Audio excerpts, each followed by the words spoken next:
Masarap magkaroon ng best friend. May taong poprotekta sa'yo, may taong magpapasaya sa'yo, pero handa mo bang itaya ang pagkakaibigan para sa hinahangad mong pagmamahalan? Nooy umibig na ako, subalit nasaktan. Ako si Princess. Grade 3 pa lang ako, palagi ko ng kaklase si Ivan. Magkaibigan kasi mga magulang namin, kaya kung nasan ako, nandun rin siya. Mapalungkot man o mapasaya, sa kulitan man o problema. Yan si Ivan, ang taong lagi kong kakampi sa buhay. Ngunit nang ikaw ay makilala, biglang nagbago ang nadarama. Para sa'yo, ako'y ibig pang muli. Dahil sa'yo, ako'y ibig ng muli. Ang aking puso'y pag-ingatan mo. Dahil sa ito'y muling magmamahal sa'yo, para lang sa'yo. Isang araw,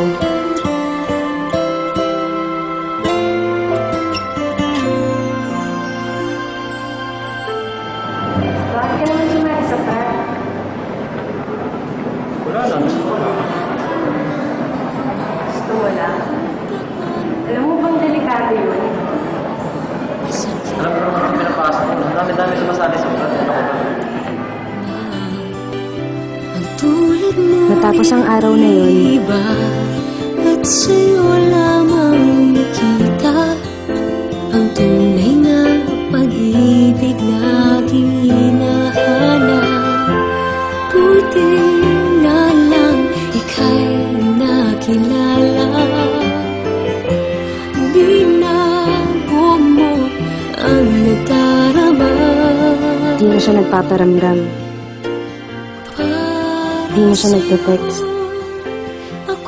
Di ko na rin siya nakikita sa school.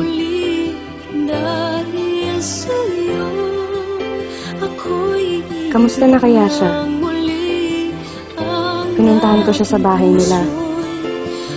Pero hindi ko siya naaabutan. Namimiss ko na yung best friend ko. Namimiss ko na si Ivan, ang lalaking lihim kong minamahal. Hanggang isang araw, Ano ba talaga nangyayari sa'yo, Ivan? Bakit? Wala. May hindi ka sinasabi sa akin eh. Ano kailangan ko sabihin sa'yo? Ba't di ka na pumapasok? Ba't di ka na nagpaparamdam sa akin? Ba't di ka nagre-reply sa mga text ko, Ivan? Ivan! Ano ba talaga nangyayari sa'yo? Ba't ka ba nakangirap sa buhay ko? Ano ba kita?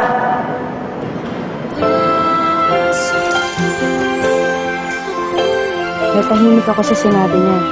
Ano ba niya? Isa lang akong hamak na best friend. Hanggang doon na lang yun. Umalis siya at di na nagpakita. Di na rin ako nagte-text. Di na rin ako pumupunta sa kanila. Makalipas ang 2 linggo, may natanggap akong balita. Nasa ospital daw si Ivan. Malubha ang lagay. Para lang sa'yo, ako'y di na muling mag-isa. Ikaw na nga ang hinihintay ng puso ko. Para sa'yo, ako'y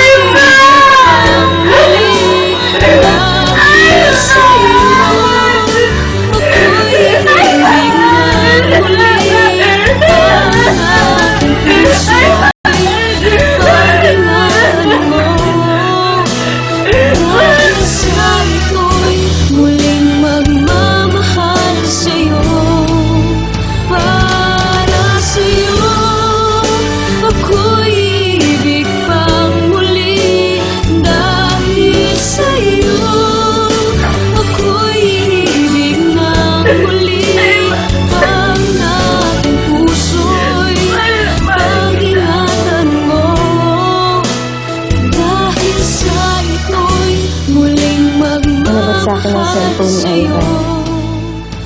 Pare, huwag niyong papakilaban ng best friend ko. Ginawa ko naman ang sinabi niyo, di ba? Nalihan ko na siya.